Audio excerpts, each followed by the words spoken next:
کہ اب پوری دنیا سے ثبوت بھی سامنے آ رہے ہیں، بیانات بھی سامنے آ رہے ہیں، وہ تمام باتیں جو بھارت پہلے ماننے کو تیار نہیں تھا، ہم نے دیکھا کہ قسطوں میں ان کی فوج بھی مان رہی ہے، ان کے سیاستدان بھی مان رہے ہیں، ٹاپ ٹیئر کی لیڈرشپ بھی مان رہی ہے، اور اب ڈونلڈ ٹرمپ جو کہ اس کا کریڈٹ لیتے ہیں کہ جنگ میں نے ختم کروائی تھی، تو کم از کم وہ اس بات کو مان چکے ہیں کہ 5 طیارے گرے تھے۔ اس کا انٹرنیشنلی کیا امپیکٹ دیکھ رہے ہیں آپ؟ جی دیکھیں، جو انٹرنیشنل اسٹریٹجک کمیونٹی ہے وہ تو دے آر ویری کلیئر کہ پاکستان نے بھارت کے ساتھ کیا کیا ہے جی، جس میں طیارے گرنا تو ایک آپریشنل چیز ہے جس پہ بہت بڑی عظیمت اٹھانا پڑی ان کو، جو اسٹیٹ آف دی آرٹ اور جن کو وہ سینٹر آف دی گریوٹی سمجھتے تھے۔ اور آپ کو یاد ہوگا کہ جو پہلے بھی ان کی ایسکیلیشن ہوئی تھی پلوامہ کے بعد، تو اس وقت ان کی ایئر فورس نے یہ گلہ کیا تھا کہ کاش ہمارے پاس رافیل ہوتے تو آج پاکستان ہمارے نہ طیارے گراتا نہ ہمارا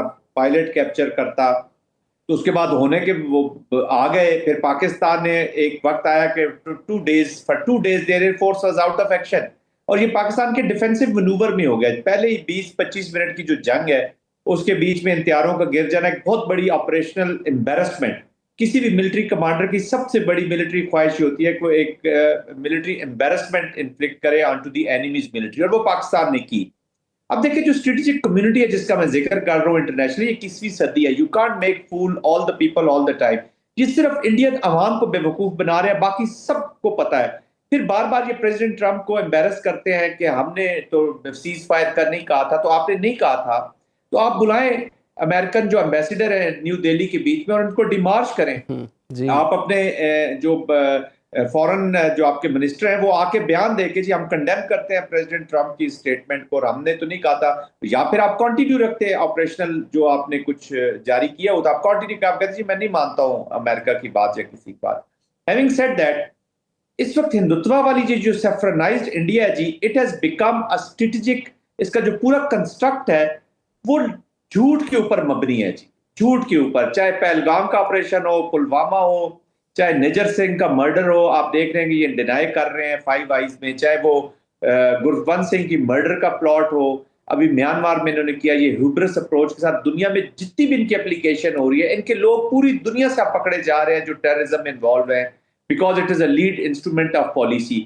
تو یہ اس ہائبرڈ اپلیکیشن کو ڈینائبل موڈ میں رہنا چاہتے ہیں، اس کو اپلائی کر رہے ہیں اور ڈینائبل موڈ میں رہ جائے کہ ہم تو یہ کر ہی نہیں رہے جی، جبکہ یہ ولنریبل ہو چکے ہیں۔ تو اسٹریٹجک جھوٹ اتنا بولا جا رہا ہے کہ اسٹیٹ کی اب بنیاد ہی ایک جھوٹ کے اوپر ہے، اور یہ صرف اور صرف بیوقوف بنا رہے ہیں اپنی عوام کو جو گودی میڈیا کی وکٹم ہوئی ہے کہ جی وہاں اب یہ ایک پالیٹکس کا طرز انہوں نے بنا لیا ہے کہ پاکستان کے خلاف بات کریں، اسلام کے خلاف بات کریں۔ ان کے ہاتھوں جو سیفرنائز میں اپلیکیشن کہتا ہوں، نہ دلی کا مسلمان محفوظ ہے، نہ ریجن کا کوئی مسلمان محفوظ ہے، نہ دلی یا انڈیا کی کوئی مائنورٹی ان کے ہاتھوں محفوظ ہے، نہ ان کا نیبر ہڈ ان کے ہاتھوں محفوظ ہے۔ بہرحال پریزیڈنٹ ٹرمپ کو بار بار یہ امبیرس کرنے کی کوشش کی، پریزیڈنٹ ٹرمپ از پریزیڈنٹ ٹرمپ، انہوں نے بڑے مزے سے کنوے بھی کر دیا کہ دس از یور ورتھ۔ آپ کو یاد ہوگا جو زیلنسکی کے ساتھ وہ وائٹ ہاؤس پہ تھے تو جو ان کے پارٹنر ضرور تھے، دوست بھی تھے، لیکن انہوں نے کلیئرلی کہا کہ you are on a very weak wicket.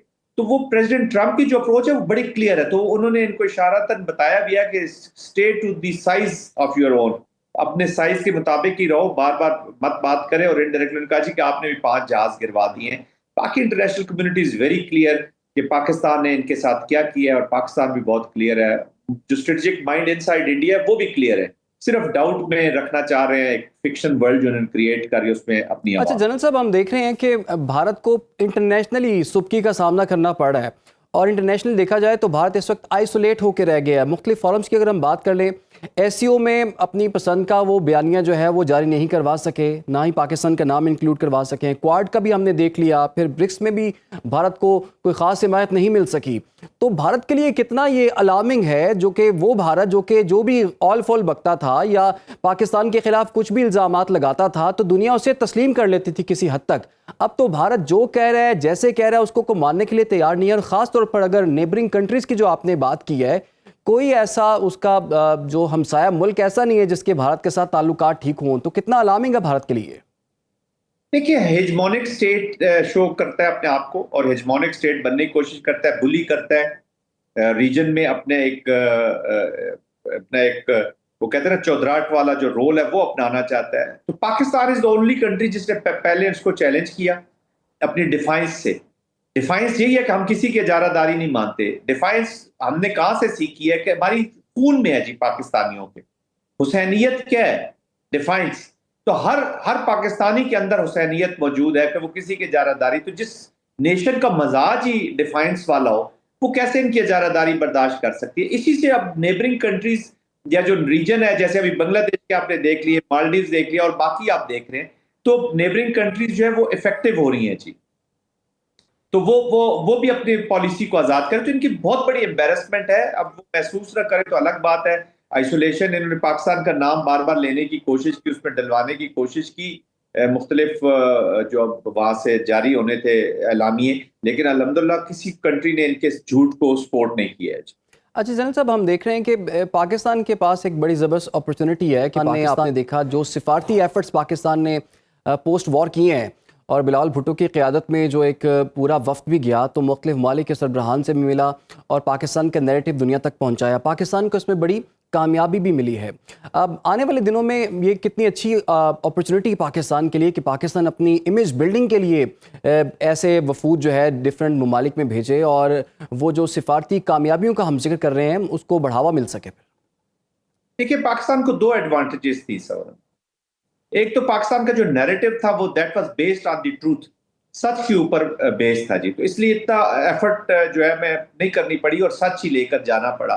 پھر انڈیا نے اتنا جھوٹ بولا کہ میں ان لوگوں سے ملا ہوں, کچھ ممبر سے جو یہ وزٹ کر کے آئے ہیں, ان سے جو ملاقات ہوئی ہے, جو بات چیت ہوئی ہے, تو انہوں نے یہی بتایا کہ سوائے ایک آدھ انسٹیٹیوٹ کے پروبیبلی ان یونائٹڈ اسٹیٹس, کسی نے وہ جو پاسٹ والی جو کہانی ہوتی تھی ٹیررزم, ٹیررسٹ آرگنائزیشن, انہوں نے جھوٹ بول کے لوگوں کو دماغ خراب کیے ہوتے. ایون جو اسرائیل کے ساتھ ہمارے حالات اگر کوئی خراب کرنے والا ملک ہے تو وہ انڈیا ہے, جو ان کو ڈراتا رہتا ہے ہر وقت کہ آپ کو نیوکلیئر کریں گے, آپ کو missile attack. It is not like that. Pakistan ایک اسٹیبلٹی کا فیکٹر ہے. ہمارے جتنے بھی میزائل ہیں, نیوکلیئر پروگرام ہے, ہمارا سب کچھ جو بھی ہے, that is only one country specific and that is India. اور انڈیا کے ساتھ ہم کسی حد تک جائیں گے. دس از آر. تو ہمارا ایک تو وہ نیریٹو ہمارا سچ پہ بیس تھا. دوسرا پھر ہمارا جو ملٹری آپریشنز تھے, جو ملٹری بنیاد المرصوص ہے, اس سے اتنا زبردست نوشن آف وکٹری لکھا ہے at the end of the day جی, جس پہ ڈپلومیٹک پولیٹیکل ایڈوانٹیج مل گئی. ہیونگ سیڈ دیٹ یہ بڑے شارٹ پیریڈ کے لیے اویلیبل ہوتی ہے جس طرح کی ونڈوز. تو آئی تھنک پاکستان کو بھی چاہیے کہ اس کا پورا فائدہ اٹھائے جی. اس وقت وہ جو کان آپ کو سننا نہیں چاہتے تھے وہ آپ کو سن رہے ہیں, جو آنکھیں آپ کو دیکھنا نہیں چاہتی وہ آپ کو دیکھ رہی ہیں. اور آف کورس اپنا ان کا انٹرسٹ تھا پہلے پاسٹ میں, اس لیے وہ انڈیا کو جو نیٹ سیکیورٹی پرووائڈر کا رول ایک جھوٹا اس نے اپنے شریڈ اپنایا ہوا تھا, اس کی وجہ سے وہ پاکستان کو تھوڑا سا انڈر پریشر بھی رکھتے تھے. کبھی فیٹف میں پرابلمز کریٹ کر دی, کبھی سوشل اکنامک. تو Pakistan being a nuclear Islamic country ہمیشہ ریڈ سنڈیکیٹ کے سامنے ایک نشانے پر ہی رہا ہے. لیکن اب انہوں نے دیکھا کہ یہ انڈیا تو ایک فیلڈ اسٹیٹ ہے, ناکام ہوئی ہے, یہ تو شریڈ ہے. اس کا جو اپنے آپ کو بڑا ہیوبرس سمجھتا تھا, یہ تو اپنے آپ کو نہیں ڈیفینڈ کر سکتا, تو یہ چائنا کو یا باقی ریجن کے باقی کنٹریز ہیں اس میں ہماری پالیسی کو اپناتے ہوئے کیسے یہ اسکٹل کرے گا. تو اس میں یہ بالکل ولنریبل ہو گیا ہے. بہرحال یہ کنٹینیوس ایک پروسیس ہے جی. ایوالونگ سچویشنز ہوتی ہیں, ایوالونگ پروسیسز ہوتے ہیں. جب تک پاکستان کو ایک پروسیس والی اسٹیٹ ہم نہیں بنائیں گے, ہماری ڈپلومیسی پالیٹکس, وہ جو ملٹری کی ہم نے اچیومنٹس کی ہیں ان کو ہمیں لوز کرنے کا ڈر رہے گا. تو کنٹینیوسلی ہم نے, ہماری ڈپلومیسی بہت اچھی جا رہی ہے, ہمارے ڈپلومیٹس نے, فارن سروسز نے, ہمارے پولیٹیشینز نے, بلاول صاحب کا جو ڈیلیگیشن ہے, ان سب نے. تو ایک whole of a nation approach کے ساتھ جب آپ اپروچ کرتے ہیں چیزوں کو تو لانگ ٹرم پالیسیز میں فائدہ ہوتا ہے. اچھا جنرل صاحب, ابھی ہم اگر دیکھیں تو پاکستان میں ابھی حالیہ بھی جتنے بھی دہشت گردی کے واقعات ہوئے ہیں اس کے تانے بانے بھارت سے ہی جا کے ملتے ہیں. پاکستان تو ثبوت کے ساتھ بات کرتا ہے. آپ کو پتہ ہے کہ پاکستان نے دنیا بھر میں 5 ڈوزیئرز اس حوالے سے جاری کیے ہیں. اس کے ساتھ ساتھ مختلف ثبوت جاری کیے ہیں. DGISPR اپنی پریس کانفرنسز میں وہ آڈیو کالز بھی دکھا رہے ہوتے ہیں, باقی ثبوت بھی دنیا کے سامنے رکھ رہے ہیں. کلبھوشن یادو ایک زندہ مثال ہمارے سامنے موجود ہے. اور بھارت صرف پاکستان میں دہشت گردی نہیں کر رہا بلکہ آسٹریلیا میں, UK میں, امریکہ میں اور اس کے ساتھ ساتھ کینیڈا میں بھی اس کے ثبوت جو ہے اب سامنے آ چکے ہیں. کیا یہ موقع نہیں آن پہنچا کہ اپنی سفارتکاری کے ذریعے ہم دنیا کو یہ برآور کرائیں کہ بھارت ایک دہشت گرد ریاست ہے اور اس کو ڈکلیئر کیا جائے یہ ایک دہشت گرد ریاست ہے؟ جی بالکل ایسا ہے، اور یہ پاکستان نہیں کہہ رہا، یہ پوری دنیا سے اب آوازیں آ رہی ہیں. آپ 5 آئیز کی رپورٹ اٹھا لیں، یہ جو آپ نے کینیڈا نجر سنگھ کا اور گربنت سنگھ کے جو follow up plot for murder ہے اس کا آپ ذکر کر رہے ہیں، تو 5 آئیز جو 5 امپورٹنٹ کنٹریز کی، امریکہ، کینیڈا، گریٹ برٹن، فرانس، اور ان لوگوں کی جو آرگنائزیشن ہے انٹیلیجنس کا جو کولیبوریشن والی آرگنائزیشن، انہوں نے ان کی رپورٹ دی ہے. امریکہ کی عدالتوں میں امپلیکیٹ کیا گیا ہے را کو اور ان کی گورنمنٹ آفیشلز کو کہ یہ لیڈ کر رہے تھے یہ جو گربنت سنگھ کا مرڈر تھا اس کے بیچ میں. اور نکل نامی شخص پکڑا گیا وہاں سے، یادیو ان کا ایک جو سی آر پی جو ان کی ریزرو پولیس کا ڈپٹی کمانڈر تھا وہ پکڑا گیا. تو بہت سارے لوگ. اچھا پھر آپ ہیٹ بیس جو سپیچ ہے بڑی ہے، جو نفرت بڑی ہے مائنارٹیز کے خلاف انڈیا میں، اس کی 2024 کی جو رپورٹ ہے that is United nations evaluation report security council کی. تو یہ ساری دنیا کو اب سمجھ آ رہی ہے کہ لیڈ انسٹرومنٹ بن گیا ہے ان کا ٹیررزم کا. اور ابھی افغانستان کے اوپر جو اعلامیے جاری ہو رہے ہیں یا جو وہاں سے چیزیں آ رہی ہیں تو اس میں بھی جو ان کا نیگیٹو رول ہے دیٹ از ایویڈنٹ، اب دنیا دیکھ رہی ہے. دیکھیں جو بھی انسیڈنٹ ہوتے ہیں، جیسے ابھی ٹرین کا جعفر ایکسپریس کا انسیڈنٹ ہوا اور بہت سارے انسیڈنٹ جو ٹیررزم کے ہو رہے ہیں، پاکستان انڈینز کے نام لے رہے ہیں اور ان کا ذکر کر رہے ہیں، یہ آف کورس ایک پروسیس کے ذریعے بھیجنے پڑتے ہیں. ڈپلومیسی میں ایک چیلنج صرف یہ ہوتا ہے کہ جو آج پروسیسز آج آپ رپورٹ کریں گے وہ 2-2.5 سال لگاتے ہیں میچور ہونے میں. تو یہ پاکستان کو بے فکر ہو کے یا اس میں جائے بغیر کہ جی وہ لوگ پھر دنیا کے ہر وقت روکتے رہتے ہیں، جہاں جہاں انڈین انوالومنٹ ہے نیگیٹو، پاکستان کو ان چیزوں کو بالکل by laterally multi lateral forums کے اوپر کرنا چاہیے، اور خاص طور پہ جو ریجنل الائنسز ہیں ان کو اب کریٹ کرنا اور بھارت کو جو ہے ایکسپوز کرنا چاہیے. بہت بہت شکریہ. بالکل ٹھیک کہا آپ نے میجر ریٹائرڈ زاہد محمود صاحب. اور پوری دنیا اس چیز کو دیکھ رہی ہے اور کی نظریں بھی ہیں، ثبوت بھی ان کے سامنے موجود ہیں کہ بھارت جو ہے نہ صرف پاکستان میں بلکہ دوسری ممالک میں بھی اس وقت دہشت گردی کے واقعات میں ملوث ہے. فی الحال ایک چھوٹی سی بریک، آپ لوگ ہمارے ساتھ رہیے. باخبر رہیے ہر جگہ ہر وقت بر وقت. ابھی سنو نیوز کا یوٹیوب چینل سبسکرائب کریں اور بیل آئیکن پر کلک کریں اور جانیے ملکی اور غیر ملکی حالات و واقعات یقین کے ساتھ.